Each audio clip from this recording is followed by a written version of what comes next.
বিশ্বনবীও থাকতে পারেন নাই, চলে গেলেন, প্রচন্ড অসুস্থ। বিশ্বনবী আয়েশারে বললেন, ও আয়েশা, আমার পেটের ভেতরে প্রচন্ড ব্যথা। ওই যে খায়বার দুর্গে এক ইহুদির বাড়িতে দাওয়াত খেতে গিয়েছিলাম, ইহুদি মহিলা গোশতের মধ্যে বিষ মাখিয়ে দিয়েছিল, আমার মনে হয় বিষের ব্যথা আবার শুরু হয়েছে। বিশ্বনবী ওই বিষের ব্যথায় মারা গিয়েছেন। কাউকে বিষ পান করিয়ে মারলে লোকটা শহীদ। বিশ্বনবী শুধুমাত্র কেবলমাত্র নবী নয়, ওনার নবুয়তও আছে, আবার শাহাদাতও আছে। সুবহানাল্লাহ পড়েন। জামা বাইনা নবুয়া ও শাহাদা। বিশ্বনবী শহীদ, আবার তিনি নবী। যেন তেন নবী নাকি? শেষ নবী, সব নবীর সেরা নবী। কোন নবীর সাথে আমার নবীর কোনো তুলনা চলে? এই নবীও থাকতে পারলেন না। বলে, আয়েশা, ব্যথা আমি থাকতে পারি না। ওই যে খায়বার দুর্গের বিজয়ের পরে ইহুদির বাড়িতে খেতে গিয়েছিলাম, ইহুদি মহিলা ছাগলের গোশতের মধ্যে বিষ মাখিয়ে দিয়েছে, ওই বিষের ব্যথা আমাকে কাবু করে ফেলেছে। বিশ্বনবী কাঁদে, হুশ ফিরে পায়, আবার বেহুশ হয়। সাহাবাদের মধ্যে কান্নার রোল। বিশ্বনবী উঠে দাঁড়াতে পারেন না, মসজিদে নববীতেও যেতে পারেন না, জামাতের নামাজের ইমামতিও করতে পারেন না। সাইয়েদনা আবু বকরকে বললেন, আবু বকর, আমার অবর্তমানে তুমি মসজিদে নামাজ পড়াও। সাইয়েদনা আবু বকর নামাজ শুরু করে দিলেন। বিশ্বনবী বললেন, আয়েশা, একটু ঠান্ডা পানি আনো। ঘেমে ঘেমে বিশ্বনবী হয়রান। পানি আনার পরে পানির ভেতরে হাত ঢুকিয়ে বিশ্বনবী ঠান্ডা হাত দুটো দিয়ে চেহারার মধ্যে এরকম মেসেজ করতে লাগলেন, মাসে করতে লাগলেন, আর বলতে লাগলেন, ইন্নালিল মাউতি লাসাকারাত। হায় রে, মরণের কি জ্বালা, মরণের কি কষ্ট, আমি সহ্য করতে পারছি না। বিশ্বনবীর এই কষ্ট দেখে বিশ্বনবীর কলিজার টুকরা, নয়নের পুটুলি সাইয়্যিদাতুনা ফাতেমা কেঁদে কেঁদে হয়রান। চিৎকার দিয়ে বলে, ইয়া করবা আবা, ইয়া করবা আবা, আমার বাবার কি কষ্ট হচ্ছে, না জানি আমার বাবার কত যন্ত্রণা হচ্ছে। বিশ্বনবী সান্ত্বনা দিয়ে বলে, ফাতেমা, কেঁদো না, আজকের দিনের পরে তোমার বাবার আর কোনো কষ্ট হবে না, সব কষ্ট আজকেই শেষ হয়ে যাবে। হঠাৎ সাইয়েদনা ফাতিমাতুজ জোহরার কানে কানে কি যেন বললেন, উনি কাঁদলেন। আবার কানে কানে কি যেন বললেন, উনি হাসলেন। বিশ্বনবীর ইন্তেকালের পরে মা আয়েশা জিজ্ঞেস করলেন, ও ফাতেমা, বিশ্বনবীর ইন্তেকালের দিন তোমার কানে কানে কি যেন বললো, তুমি কেঁদে দিলা কেন? আবার একটু পরে কি যেন বললা, হেসে দিলা কেন? ফাতেমা বলে, বিশ্বনবী আমার কানে কানে বলেছিল, ও ফাতেমা, ধৈর্য ধারণ করো, আমার সময় আর বেশি নাই। কারণ আলিয়াউমা আকমালতু লাকুম দীনাকুম ওয়া আতমামতু আলাইকুম নি'মাতি ওয়া রাদিতু লাকুমুল ইসলাম দীনা। ইসলামকে আল্লাহ পরিপূর্ণ করেছেন, আমি হয়তো আর পৃথিবীর বুকে থাকবো না, আমি চলে যাও রে ফাতেমা। সাইয়্যিদাতুনা ফাতেমা কাঁদতে শুরু করলেন। কিছুক্ষণ পর আবার কানে কানে বললেন, ও ফাতেমা, তুমি কেঁদো না, আমার ইন্তেকালের পরে আমার পরিবার বর্গের মধ্য থেকে অল্প কিছু দিনের ব্যবধানে তোমার সাথে আমার আখিরাতে দেখা হয়ে যাবে রে ফাতেমা। সাইয়্যিদাতুনা ফাতেমা তখন হেসে দিলেন, পড়েন আল্লাহু আকবার। ওই বিশ্বনবীও কি থাকতে পারছে নাকি? কথা কন, আপনারা পারবেন? আমরা পারবো? এজন্য আল্লাহ বললেন, আল্লাহকুমুত তাকাসুরু হাত্তা যুরতুমুল মাকাবির। দুনিয়ার লোভ লালসা তোমাদেরকে পাগল বানিয়ে দিয়েছে। এই পাগলামি আর মোহ তোমাদের থামবে না যতদিন না তোমরা কবরের ভেতরে ঢুকবা। কার কথা? কার কথা? আলহাকুমুত তাকাসুর, বেশি বেশি চাওয়ার লোভ তোমাদের মধ্যে বাসা বেঁধেছে। বেশি বেশি পাওয়ার আকাঙ্ক্ষা আমাদের আছে না নাই? এটা আছে, ওটা চাই, নারী আছে, গাড়ি চাই, বাড়ি আছে, ওটা চাই, চাওয়ার কোনো শেষ নাই। আনলিমিটেড হিউম্যান ডিমান্ডস আছে না নাই? সনের ঘর মনে মনে কয় টিনের ঘর হলে ভালো, আল্লাহ টিনের ঘরের ব্যবস্থা করে দিল। এবার মনে মনে কয় কাঁচা পাকা দালান হলে ভালো, ওইটাও হইছে। তারপর ভাবে একটা পাকা দালান যদি হইতো কত ভালো হইতো, ওইটাও আল্লাহ ব্যবস্থা করে দিছে। এবার মনে মনে কয় একটা ফ্ল্যাট যদি কিনতে পারতাম, আছে না নাই? কথা বলে। সাইকেল যার আছে হুন্ডা চায়, হুন্ডা যার আছে প্রাইভেট কার চায়, প্রাইভেট কার যার আছে হেলিকপ্টার চায়, আছে না নাই? যিনি মেম্বার চেয়ারম্যান হতে চায়, চেয়ারম্যান সাহেব এমপি হতে চায়, এমপি সাহেব মন্ত্রী হইতে চায়, মন্ত্রী কি হইতে চায়? বাংলাদেশে এই সুযোগ নাই। বাংলাদেশে হয় উনি, নয় উনি। এই দুই উনির বাইরে কেউ হবে? কথা কন, আরো জোরে বলেন। আল্লাহ ওনাদেরকে ভালোভাবে চালানোর তৌফিক দেয়। এই দুইটা মাই তো আমরা পাইছি না, ঠিক কিনা? এই মা যদি আমগরে আগলে রাখে, আমরা সন্তানরা কোনো আপত্তি জানাবো না, কিন্তু ইসলাম দিয়ে চালাতে হবে দেশটির লেভেল, ঠিক কিনা?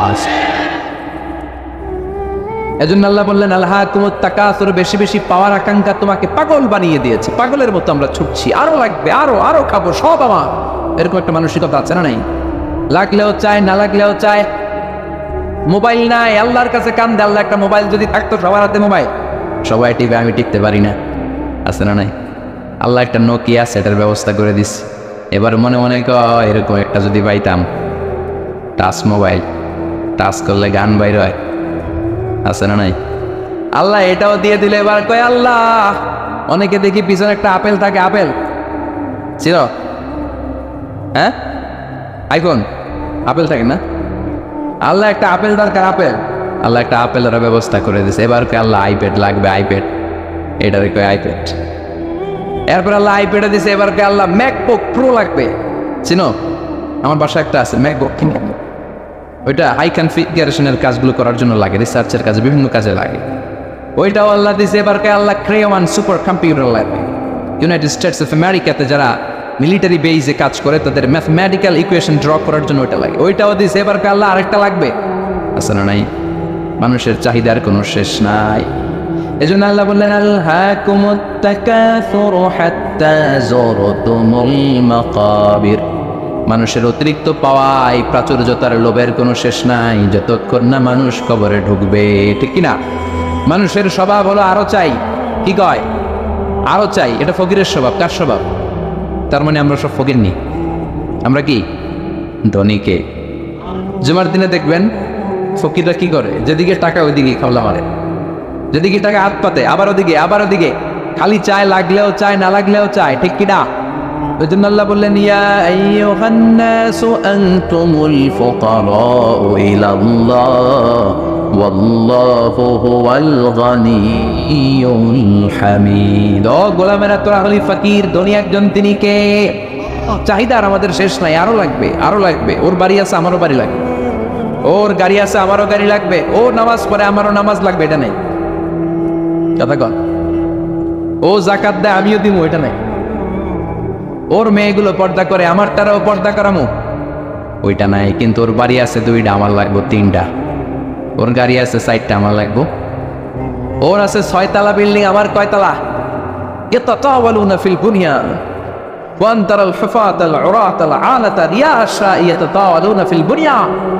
বিষ্ণু বললেন কিয়ামতের একটা আলামত হলো, before the day of judgement people will start to compete to construct high rises buildings in the cities. শহরে বড় বড় বিল্ডিং বানানোর প্রতিযোগিতা করবে, ঠিক কিনা?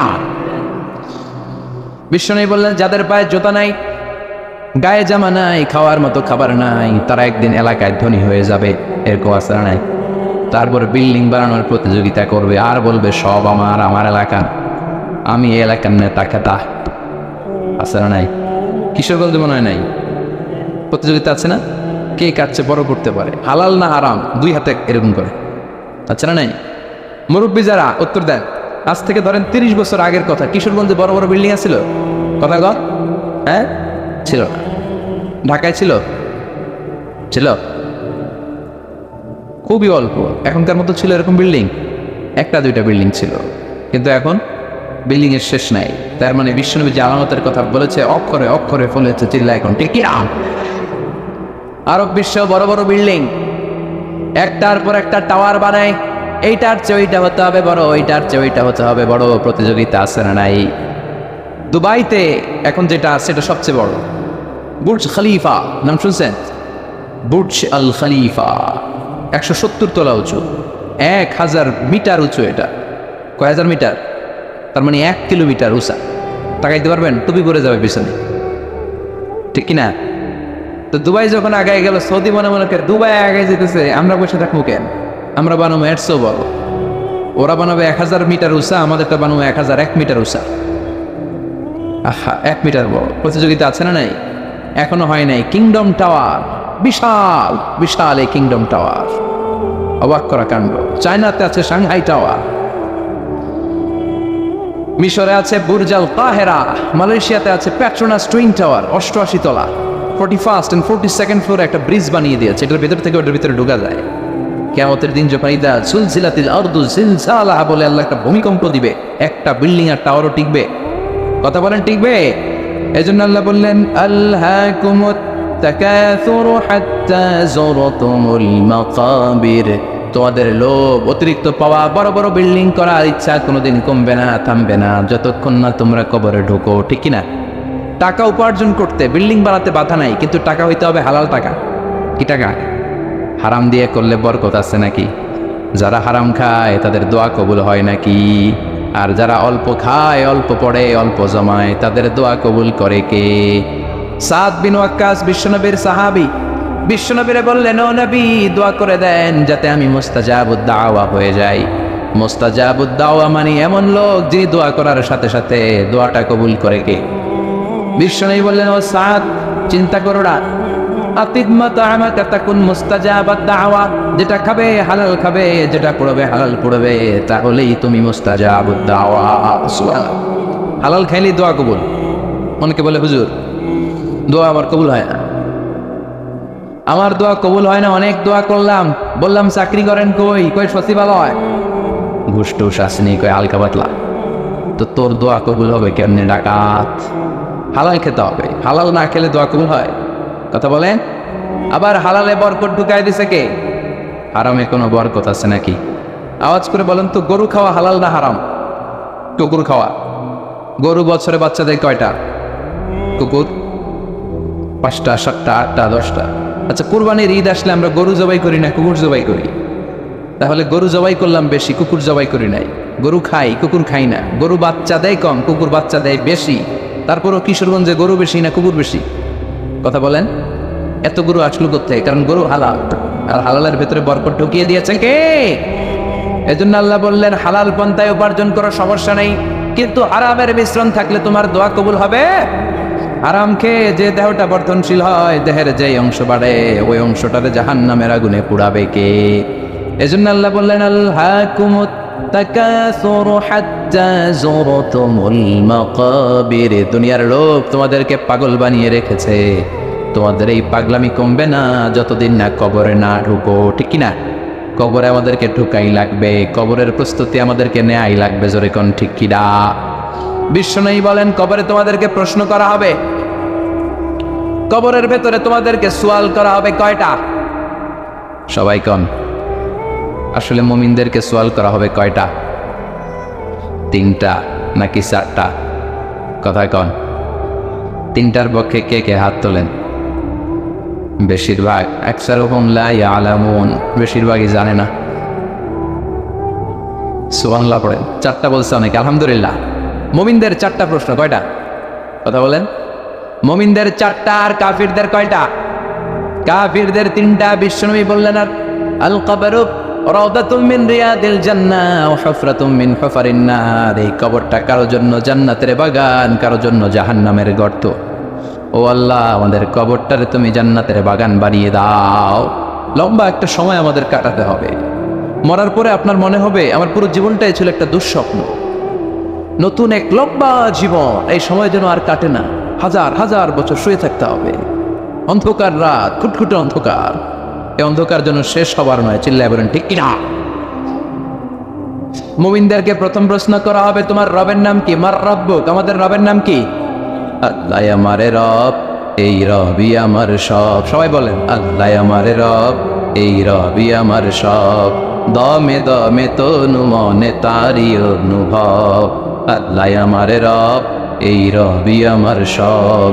তোমার দুনিয়াতে আমি যেদিকে তাকাই, অথই নেয়ামতে ডুবে আছি সবাই। পাখালির গানে শুনি তসবি কল রব, তসবি কল রব। আল্লাহ আমার রব, এই রবি আমার সব। পড়ে, আল্লাহ আমার রব, এই রবি আমার সব। প্রথম প্রশ্ন করা হবে, মার রব্বুক, রবের নাম কি? আমরা কি বলবো? আল্লাহ। দ্বিতীয় প্রশ্ন করা হবে, ওমা দীনুক, তোমার ধর্মের নাম কি? আমরা কি বলবো? আলহামদুলিল্লাহ, সবাই পারে। তৃতীয় প্রশ্ন করা হবে, বিশ্বনবীর চেহারাটা দেখিয়ে বলা হবে, মান হাযার রাজুল, এই লোকটারে চিনো কিনা? আমরা বলবো চিনি, উনি আমাদের প্রাণের নবী, ঠিক কিনা? চাঁদের চেয়ে সুন্দর তুমি নবী আমার কামলিওয়ালা। সুবহানাল্লাহ পড়েন। দো জাহানের বাদশাহ তুমি প্যারা নবী সাল্লাল্লাহু আলা। দো জাহানের বাদশাহ তুমি প্যারা নবী সাল্লাল্লাহু আলা। চাঁদের চেয়ে সুন্দর তুমি নবী আমার কামলিওয়ালা। পড়েন আল্লাহু আকবার। আমরা বলবো এটা আমাদের বিশ্ব নবী, এটা আমাদের প্রাণের নবী, এই নবীর জন্য আমরা সব করতে রাজি ছিলাম। এই নবীকে ছাড়া আমরা কিছু বুঝতাম না, কারণ এই নবীবাদ তো কোরআনবাদ, নবীবাদ তো ইসলামবাদ। এই নবী আছে তো সব আছে, ঠিক কিনা? নবীর মাধ্যমে আমরা চিনেছি কারে? নবী আমাদেরকে সালাত শিখিয়েছেন, যাকাত শিখিয়েছেন, নবী কেমন করে হজ করতে হয় সেটা দেখিয়েছেন, কেমন করে ভদ্র হতে হয়, কেমন করে ইনসাফ প্রতিষ্ঠা করতে হয়, কেমন করে বিজাতিদের সাথে আচরণ করতে হয়, কেমন করে পররাষ্ট্রনীতি পরিচালনা করতে হয়, কেমন করে স্ত্রীদের সাথে আচরণ করতে হয়, কেমন করে ছোট্ট ছোট্ট বাচ্চাদের মাথায় হাত বুলিয়ে দিতে হয়, সবকিছু বিশ্বনবী আমাদেরকে শিখিয়েছে, ঠিক কিনা? আমরা বলবো এটা আমাদের প্রাণের রাসূল, এই রাসূলকে ছাড়া আমরা কিচ্ছু বুঝি না। আল্লাহু আকবার। তিনটা প্রশ্নের উত্তর যখন করতে পারবেন, চতুর্থ আরেকটা প্রশ্ন আপনাদেরকে করা হবে, ওমা ইলমু, শিখে যান। ওই দিন মনে পড়বে আমার কথা, আজারের ভিতরে ঠিকই গেছিল, প্রশ্ন তো আরেকটা আছে, ওইটাইছি তিনটা, আরেকটা আসছে নতুন করে, ঝামেলা আছে না নেই? পরীক্ষায় প্রশ্ন 4টা, শিখছেন কয়টা? আরেকটার জন্য ভেজাল আছে না? চতুর্থ প্রশ্ন, ওমা ইলমুক, এলেম কি, মানে কোত্থেকে পারলা? এই তিনটা প্রশ্নের উত্তর কেমন করে জানলা? কাপনের কাপড়ে লিখে আনছো কিনা, নাকি হাতের মধ্যে কেউ লেখা দিছিল? অনেকে স্কেলের মধ্যে এরকম নকল নিয়ে যায়, আসে না নেই? কাগজের মধ্যে নকল লইয়া মৌজায় ঢুকায়, আসে না নেই? টুপির ভিতরে নকল, আসে না নাই? বোতামের ভিতরে, আসে না নাই? ঘড়ির ভিতরে, আন্টির ভিতর, আসে না নাই? ওই যে সব নকলে পিএইচডি করছে, এগুলা যেগুলা কয় আছে, নকলের সাথে আমাদের কোনো সম্পর্ক নাই। জেনে যেতে হবে তথ্যসূত্র কি। ফেরেশতারা বলবে, what is the source of your answers? এই যে উত্তরগুলা পাল্লা, এটার তথ্যসূত্র কি, কিভাবে জানলা? বলতে হবে কোরআন। এই কোরআন থেকে পড়ে পড়ে আমি জেনেছি, চিল্লায় বলো ঠিক কিনা? বিশ্বনবীর হাদিস পড়ে জেনেছি, ইসলামের সাহিত্যগুলো পড়ে পড়ে আমি জেনেছি, নকল করি নাই। তার মানে 4টা প্রশ্নের উত্তর দিতে পারবে, আলহামদুলিল্লাহ। ফেরেশতারাও খুশি, বলবে আহলান সাহলান, খোশামদেদ, কংগ্রেচুলেশন, সুবহানাল্লাহ পড়েন। ফায়ুফসাহু লাহু কবরুহু, তার কবরটারে 70 দিরাআন, 70 হাত লম্বা করে দেয়া হবে। ইফতাহু লাহু বাবুন ইলাল জান্নাহ, জান্নাতের দিকে একটা দরজা করে দেয়া হবে। জান্নাতের সুঘ্রাণ, জান্নাতের এয়ার কন্ডিশনের ঠান্ডা ঠান্ডা বাতাস তার কবরটারেও ঠান্ডা করে দিবে। ইলবাসু মিন লিবাসি আহলিল জান্নাহ, জান্নাতের 2টা পোশাক তারে পরিয়ে দেয়া হবে। আর বলা হবে নাউম কা নাউমিল আরুস, বর যেমনি বাসর রাতে কনেকে নিয়ে আনন্দের ঘুম দেয়, তুমি এরকম একটা ঘুম দাও। সুবহানাল্লাহ পড়ে। কি বলবে? ঘুমাও, ঘুমাও, স্লিপ টাইট, আনন্দে ঘুমাও, আরামসে ঘুমাও। বাসর রাতে বর যেমনি কনেকে নিয়ে ঘুমিয়ে পড়ে, তুমিও ঘুমিয়ে যাও, আনন্দের একটা ঘুম জান্নাতি লোকটা কবরের মধ্যে দিবে। ইসরাফিলের সিংহার আগে ওই ঘুম আর ভাঙবে না। সুবহানাল্লাহ।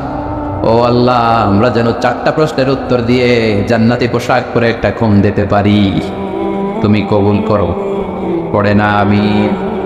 আর যারা ইসলাম মানে নাই, যারা কোরআন মানে নাই, যারা মা বাবার সাথে বেয়াদবি করেছে, যারা নাস্তিকতার দোষর সেজেছে, যারা বিশ্বনবীর গালি দিয়েছে, যারা কাফের, যারা নাস্তিক, যারা বামপন্থী, তাদের কাছেও 2জন ফেরেশতা আসবে, আসওয়াদান আজরাকান, নীলাভ চক্ষু, কালো গাত্রবর্ণের, দেহের রং কালো, চোখের রং নীল, দেখতে ভয়ঙ্কর না? এসেই বলবে, ওঠ, বস, বল তোর রবের নাম কি? মার রব্বুক, কয় জানি না। কি বলে?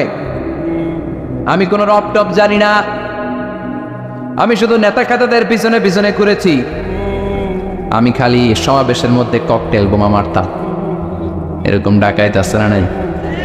আমি 31st নাইটে মেয়েদের ওন্না ধরে টান দিয়েছি, আমি এলাকার মধ্যে টেন্ডারবাজি করেছি, আমি চাঁদাবাজি করেছি, আমার নাম সবাই দিছে কানা Ramzan.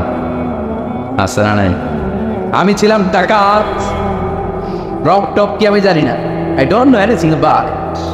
What are you talking about? Drop! I don't know. কিচ্ছু জানি না আমি, রক টপ কি আমি জানি না। মাফসাই দোয়া হোসাই। ফেরেশতারা বলবে, ওকে, দ্বিতীয় প্রশ্ন, ওমা দিন, উত্তর, ধর্মের নাম কি? কয় ধর্ম আবার কি? ধর্ম আবার? আমার কোনো ধর্ম নাই। আমি মাও সেতুংয়ের রাজনীতি করতাম, কার্ল মার্কসের রাজনীতি করতাম, আমি জ্বালাও পোড়াওয়ের রাজনীতি করতাম, আমি মানুষ মারতাম, আমি ছিলাম মার্ডারের বড় ক্যাডার, একের পর এক মার্ডার করতাম খালি আমি। আমার মতো গুলি চালাতে কেউ জানতো না। আমি ছিলাম সন্ত্রাসদের বস, কুখ্যাত সন্ত্রাসী। আমার কোনো দিন নাই। তৃতীয় প্রশ্ন, ওমান হাদার রজুল, এই লোকটাকে কই চিনি না, তবে ওনারে আমি গালি দিতাম দুনিয়াতে। ওনার বিরুদ্ধে কথা বলার জন্য একটা বিরিয়ানির প্যাকেট পাইলে শাহবাগের মঞ্চে ওইটা মিছিল দিতাম। আসলে না এরকম টাকে চিনি না, আমি চিনি না, আমি ওনারে গালি মারতাম। ফেরেশতাকে দ্বারা আঙ্গুল খেলা শুরু করতেছে। তিনটা প্রশ্নের উত্তর যখন দিতে ব্যর্থ হলো, ফেরেশতারা বলবে হায় আফসোস, লা দারাইতা ওয়ালা তালাইতা, কিছুই তো পারলি না তুই, কপাল পোড়া ডাকাত, কিছুই পারলি না, এখন তোর কি হবে? হাতে থাকবে বিশাল হ্যামার, ফায়ুদরাবু বিমাতারিকা মিন হাদিদ, লোহার একটা হাতুড়ি দিয়ে মাথার মধ্যে দিবে বাড়ি। ও মা গো, বইয়া দিব চিৎকার। এক বাড়িতে মাথা নাই, এক নাই, দেহটা চূর্ণ বিচূর্ণ হয়ে যাবে, 70 গজ জমিনের ভেতরে ঢুকে যাবে। ওর চিৎকারে পুরো কবরস্থানটা তখন থারথার করে কাঁপবে। এই হলো 1 নম্বর শাস্তি। 2 নম্বর শাস্তি, দেহটা আবার মিলে যাবে, আবার হাতুড়ি দিয়ে বাড়ি, আবার ও মা গো বলে চিৎকার, আবার দেহটা ফিট হয়ে যাবে। জমিনকে বলা হবে ইয়া আরদু ইলতামি, ও জমিন তুমি 2 দিক থেকে এই টাকাটারে চাপা দাও। জমিন চাপা দিবে, ক্লাপস করবে, ডান দিকের পাঁজর বায়ে চলে যাবে, বাম দিকের হাড্ডি ডান দিকে আসবে, পুরো দেহটা পাউডার হয়ে যাবে। হাত্তা সাআ, কিয়ামত পর্যন্ত, ইসরাফিলের সিংহায় ফুৎকার পর্যন্ত এই শাস্তি, এই পানিশমেন্ট, এই খেলা চলতেই থাকবে। চিল্লায় পড়েন নাউযুবিল্লাহ।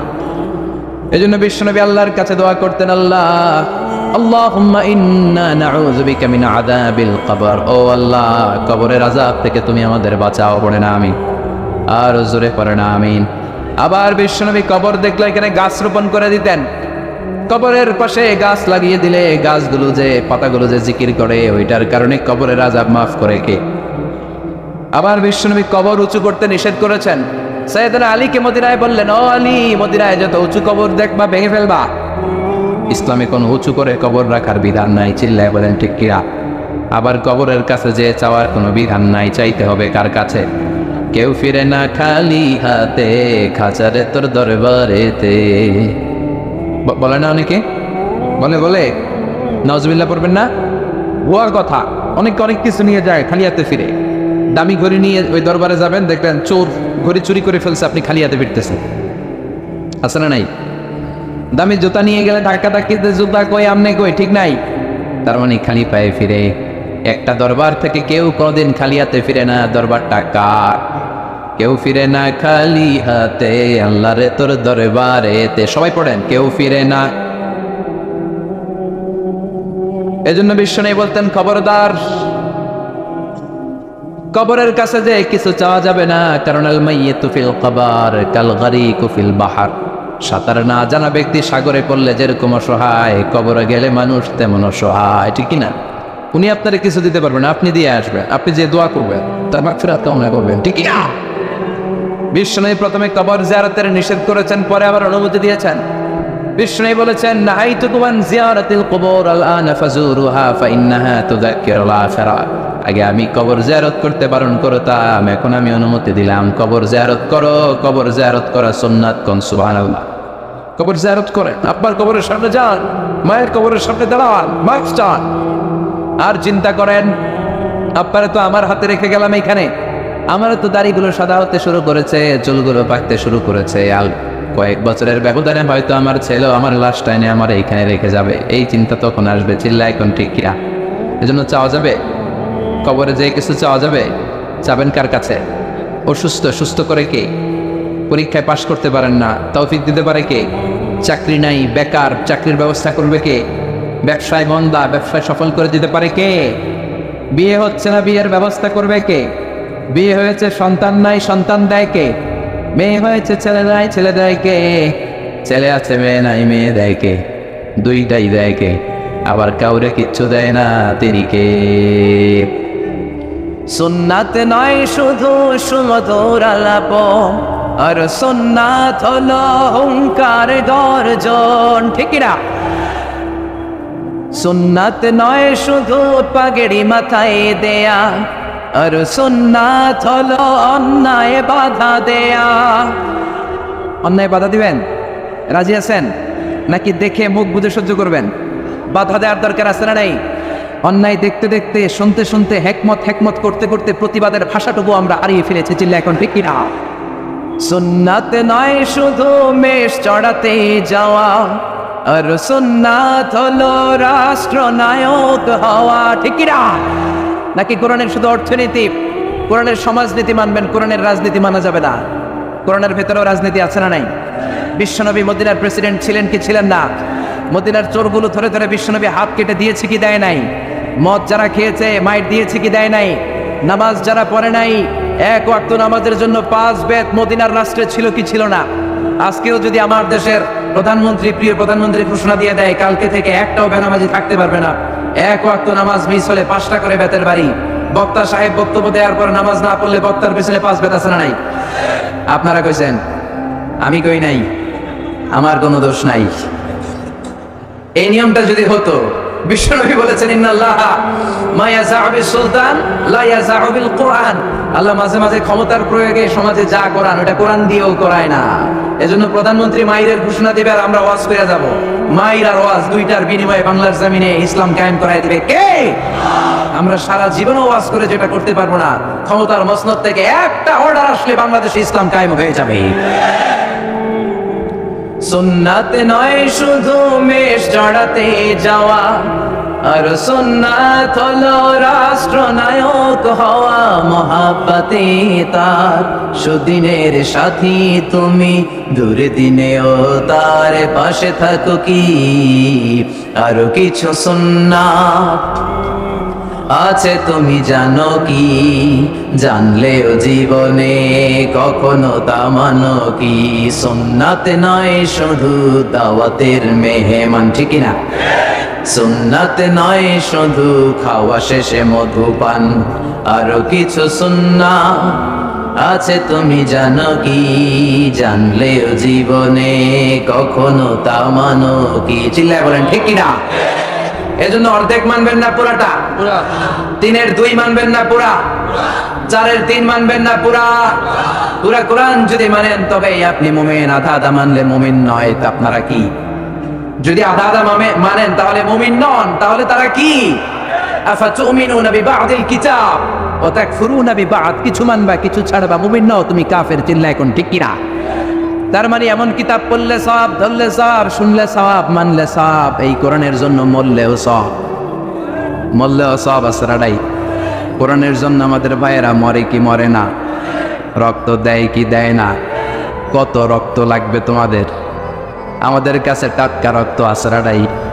জোরে বলেন। ফু দিয়ে কোরআনের আওয়াজকে নিভাতে চায়। কোরআনটা মোমবাতি নয় যে ফু দিয়ে নিভানো যাবে। কোরআনটা কপির বাতি নয় ফু দিয়ে নিভানো যাবে। কোরআনটা গ্রামের চারাক বাতি নয় তুমি ফু দিয়ে নিভায়ে দেবা। এই কোরআনটা হচ্ছে ইলেকট্রিক্যাল বাতি, এটা সুইচ অফ করে নিভাতে হয়, আর সুইচটা কার হাতে? এজন্য আল্লাহ বলেন খবরদার, ইউরিদুনা লিউতফিউ নূরাল্লাহি বিআফওয়াহিহিম ওয়াল্লাহু মুতিম্মু নূরিহি ওয়ালাউ কারিহাল মুশরিকুন। কোরআন বিদ্বেষীরা, ইসলাম বিদ্বেষীরা কোরআনের আলোকে ফু দিয়ে নিভিয়ে দিতে চায়, কিন্তু কোরআন তো মোমবাতি নয় যে ফু দিয়ে নিভানো যাবে। কোরআনের বাতিকে কিয়ামত পর্যন্ত জ্বালিয়ে রাখবে কে? আজ পর্যন্ত কেউ নিভাতে পারে নাই, পারবেও না। চিল্লা এখন ঠিক কিনা? কোরআনের বাতি নিভাইতে আসলেও নিজেই নিভে যায়। চিল্লায় বলেন ঠিক কিনা? আপনি এক জায়গায় কোরআনের আওয়াজকে স্তব্ধ করে দিবেন, আর 10 জায়গায় কোরআনের আওয়াজ গর্জে উঠবে। আপনি এক জায়গায় মুফাসসিরকে আটকায় রাখবেন, 10 জায়গায় মুফাসসিররা ইসলাম কায়েম করে ফেলবে। এক মুফাসসির কারাগারে তো লক্ষ মুফাসসির ঘরে ঘরে। চিল্লায় বলেন ঠিক কিনা?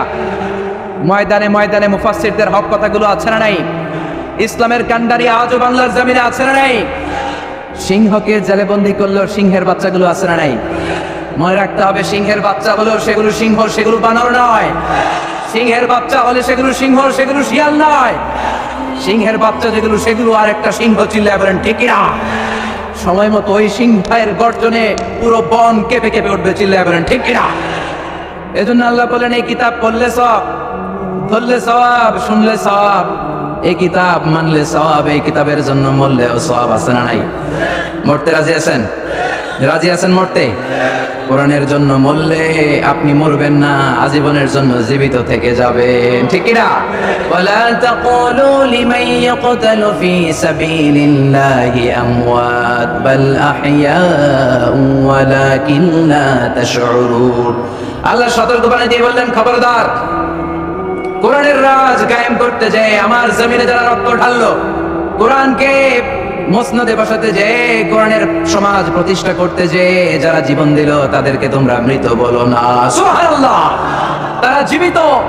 কিয়ামতের দিন তারা সবুজ পাখি হয়ে জান্নাতের আনাচে কানাচে ঘুরে বেড়াবে, চিল্লায় পড়েন আল্লাহু আকবার। এজন্য কিতাব পড়লে সওয়াব, ধরলে সওয়াব, শুনলে সওয়াব, মানলে সওয়াব, কিন্তু কেমন করে পড়বো তার একটা নিয়ম আছে না নাই?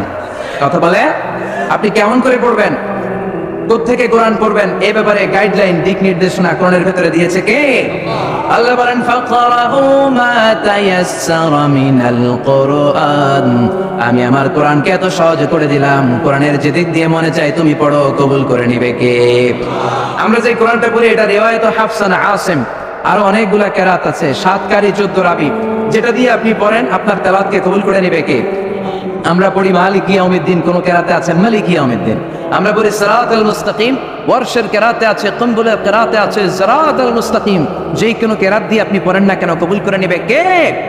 এজন্য আল্লাহ বললেন, কোরআন পড়ার নিয়ম হলো যেদিক দিয়ে মন চায় পড়বা, কিন্তু পড়ার আগে ওযু করবা, আর পড়া শুরু করার আগে শয়তানের ব্যাপারে পানাহ চাওয়ার দরকার আছে না নেই? ফাইদা قرأت القرآن فاستعذ بالله من الشيطان الرجيم পড়েন আউযু বিল্লাহি মিনাশ শাইতানির রাজিম বিসমিল্লাহির রহমানির রহিম। আপনি ওযু করলেন, আউযু বিল্লাহ পড়লেন, বিসমিল্লাহ পড়লেন, তারপরে আল্লাহ বলে ওয়ারাত্তিলিল কুরআনা তারতিলা। কোরআনকে মন গড়া তেলাওয়াত করা যায় না, যেমন খুশি সুর দিতে মন চায় তেমন সুর দেয়া যায় না। কোরআনকে তারতিলের সাথে, তাজবিদের সাথে, তাহসিনের সাথে পড়ো, কবুল করে নিবে কে? আবার বিশ্বনবী বললেন, মানলাম ইয়াতাহান্না বিল কোরআন ফালাইসা মিন্না। আমার যে উম্মত সুর করে কোরআন পড়ে না, ও আমার উম্মত হতে পারে। অনেকে বলে, হুজুর আমার সুর নাই, আমি কেমনে পড়বো? আপনারও সুর আছে, আপনার যেটা আল্লাহ দিয়েছে ওইটাই আপনার সুর। সুর নাই কে বলছে? টয়লেটে ঢুকলে বোঝা যায় কত সুর। বাথরুমের ভিতরে বাথরুম সিঙ্গার আছে না নাই? বাথরুমে কাপড় খাসতে গেলে দেখবেন সব আইব বাচ্চা হয়ে যায়, সব জেমসের গান শিখা ফেলায়, এরকম সিঙ্গার বাংলাদেশে আছে না নাই? তার মানে সবার গলাতেই আল্লাহ সুর দিয়েছে, তাল দিয়েছে, লয় দিয়েছে। আপনার যেটাই আল্লাহ দিয়েছে ওইটারই শুরু করে পড়েন। আবার বিশ্বনবী বললেন, মন গড়া সুরে পড়বা না। ইকরাউ বিলুহুনিল কুরআনি ওয়া আসওয়াতিহা, ইকরাউ বিলুহুনিল আরাবি ওয়া আসওয়াতিহা। আরবদের লাহানে, আরবদের টিউনে, আরবদের ভয়েসে যদি তুমি কোরআন পড়ো, কবুল করে নিবে কে? শাইখ আব্দুর রহমান as-সুদাইসির কণ্ঠে যদি ভালো লাগে ওইটা নকল করবেন, ওইভাবে পড়বেন। শাইখ সুরাইবের কণ্ঠে পড়ার চেষ্টা করবেন, মন গড়া সুরে নয়। মিষ্টি সুর ভালো লাগে, মিশারি রাশেদ আল আফাসের সুরে পড়েন, শাইখ আইয়ুব বিন ইউসুফের সুরে পড়েন, কবুল করে নেবে কে? চিল্লায় বলেন কে? এই কিতাব যেন কোনো কিতাব নয়, এমনি এমনি আল্লাহ বলে নাই বাল হুয়া কুরআনুম মাজিদ। শুধু শুধু এমনি বলে না এটা কোরআনে মাজিদ। এই কোরআনটা এমন কোরআন, এই কোরআন তেলাওয়াত করলে মুমিনদের অন্তরে ঈমান বাড়ায় দেয় কে? জোরে বলেন। ওয়া ইযা তুলিয়াত আলাইহিম আয়াতুহু যাদাতহুম ঈমানা ওয়া আলা রাব্বিহিম ইয়াতাওয়াক্কালুন। আল্লাহর কোরআনের তাফসীর যখন করা হয় তখন মুমিনদের ঈমান বাড়ায় দেয় কে? মুমিনদের সামনে কোরআনের তেলাওয়াত যখন করা হয় তখন মুমিনদের ঈমানকে বাড়িয়ে দেয় কে? এই কোরআন পড়বেন আপনার ঈমান বেড়ে যাবে, এই কোরআন পড়বেন আপনি সুস্থ হয়ে যাবেন। কারণ কোরআনের আরেক নাম হচ্ছে শিফা। কোরআনের ভেতরে শিফা দিয়েছে কে? জোরে বলেন। সূরাতুল ফাতিহার আরেক নাম সূরাতুশ শিফা, আছে না নাই? আমরা অসুস্থ হলে এইটা করি ওইটা করি, বিশ্বনবী ঝাড়ফুঁক করতেন। আঙ্গুলে একবার বল্লা পোকা কামড় দিল, আয়েশারে বললেন লবণের পানি গরম করে ঢালো, লবণের মধ্যে আছে সোডিয়াম ক্লোরাইড। আর বিশ্বনবী এই কোরআনুল কারীমের সর্বপ্রথম যে সূরাটা, সূরাতুল ফাতিহা তেলাওয়াত করে ফু দিতে আরম্ভ করলেন। পড়েন আলহামদুলিল্লাহি রাব্বিল আলামিন আর রহমানির রহিম। মায়েশার লবণের পানি ঢালা শেষ, বিশ্বনবীর সূরা ফাতিহা তেলাওয়াত শেষ, বিশ্বনবীর আঙ্গুলের ব্যথাও শেষ। মায়েশা বললেন ইয়া রাসূলুল্লাহ, আপনি নবী মানুষ, ফু দিলেই ভালো হয়ে যায়, আমারে কষ্ট দিলেন কেন? আমার লবণের পানি বসাইতে বললেন কেন? বিশ্বনবী বললেন, আয়েশা, লবণের পানি দিয়ে চিকিৎসা হয় আর সূরাতুল ফাতিহা দিয়ে রুকিয়া হয়, ঝাড়ফুঁক। ঝাড়ফুঁক আর চিকিৎসা দুইটার সমন্বয়ে রোগ ভালো করে দেয় কে? কেউ যেটা পারে না পারে কে? কেউ যেটা দেয় না দেয় কে? এজন্য কোরআনের মধ্যে শিফা আছে, শিফা আছে। ফু দিলেই সুস্থ, কিন্তু ওই ঈমানটা আমাদের লাগবে, ওই ইখলাসটা আমাদের লাগবে, ওই সিনসিয়ারিটি লেভেল যদি আপনি নিজের মধ্যে নিয়ে আসতে পারেন, সূরাতুল ফাতিহা পড়ে ফু দিল দুরারোগ্য ব্যাধি থেকে আপনারা সুস্থ করে দিতে পারে কে? এজন্য আল্লাহ বললেন, ওয়ানুনাজ্জিলু মিনাল কুরআনি মা হুয়া শিফাউ ওয়া রাহমাতুন লিল মুমিনিন ওয়া লা ইয়াজিদুয যালিমিনা ইল্লা খাসারা। ও নবী, কোরআনকে আমি শিফা হিসেবে নাজিল করলাম, রহমত হিসেবে নাজিল করলাম। অসুস্থ ব্যক্তির গায়ে কোরআন পড়ে ফু দিলে তারে সুস্থ করে দেয় কে? ইবনু মাজাহ শরীফ একটা হাদিসের কিতাব, এই হাদিসের কিতাবে একটা বাবই আছে, বাবুল ইস্তিশফা বিল কোরআন, খায়রুদ দাওয়া আল কোরআন। যে জিনিস দিয়ে তোমরা সবচেয়ে বেশি চিকিৎসা নিতে পারো, শেফা নিতে পারো, সেটার নাম হচ্ছে কোরআন। চিল্লায় বলেন, সেটার নাম কি? কোরআন। আরো জোরে বলেন না, সেটার নাম কি? বিপদের সময় এই কোরআন পড়লে বিপদ থেকে আপনারা মুক্ত করবে কে? আপনাকে ডাকাত ধরেছে, আপনাকে ছিনতাইকারীরা ধরেছে, আপনি সূরাতুল ইয়াসিনের প্রথম 9 আয়াত তেলাওয়াত করেন, আপনারে বিপদ মুক্ত করে দিবে কে? আল্লাহ।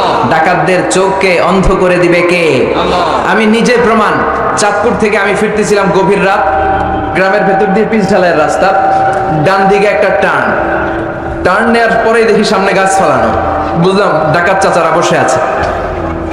ডান দিক থেকে বাম দিক থেকে টর্চ মারে, ভয় পেয়ে গেলাম, ঘটনা কি? নিশ্চয়ই ডাকাত। আল্লাহর নাম নিলাম, বিপদে পড়লে একজনের নাম নিতে হবে, তিনি কে? ড্রাইভারকে বললাম আস্তে করে পিছনের দিকে যাও, আর পড়তে আরম্ভ করলাম, ইয়াসিন ওয়াল কুরআনিল হাকীম ইন্নাকা লামিনাল মুরসালিন আলা সিরাতিম মুস্তাকিম। পড়তে আরম্ভ করলাম, আল্লাহর কাছে সাহায্য চাইতে আরম্ভ করলাম। কিছুক্ষণ পরে ডাকাতদের একজন এসে গাছ সরাই দিয়ে বলে, হুজুর যান, কোনো সমস্যা নেই। সুবহানাল্লাহ। সুবহানাল্লাহ কইতে বললেন না? এটা কোরআনের মুআজিজা। এটা কার মুআজিজা? যাবেন কার কাছে? মনে থাকবে নাকি মাজারে যাবেন? কিশোরগঞ্জে তো মাজার নাই না? কম না? একেবারে হ্যাঁ কম না? ভণ্ডামি নাই তো?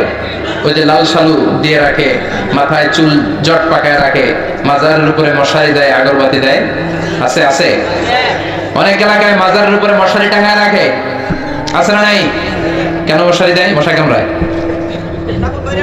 ব্রাহ্মণবাড়ি আছে মাজারে মশারি দেয়, দেখবেন ওর বাপের মশাই খায়, মারে মশাই খায়, ওর মায়ের ডেঙ্গু, ওর বাপের ডেঙ্গু, বাপের মশারি না দিয়ে বাবারে মশারি দিছে।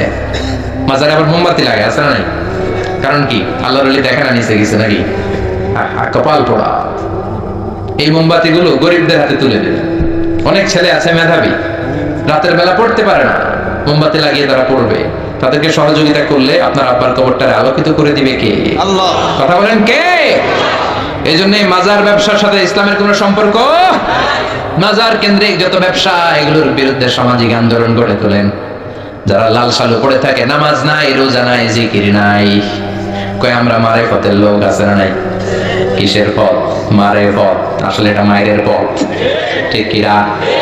দিল বান্দা কালমা চোরে, না পায় শ্মশান, না পায় ঘোরে, দিন থাকিতে আইরে পথে ছাইড়া দে ভণ্ডামি, ভণ্ডামি, ভণ্ডামি, ভণ্ডামি, ছাইড়া দে ভণ্ডামি। নামাজ কালাম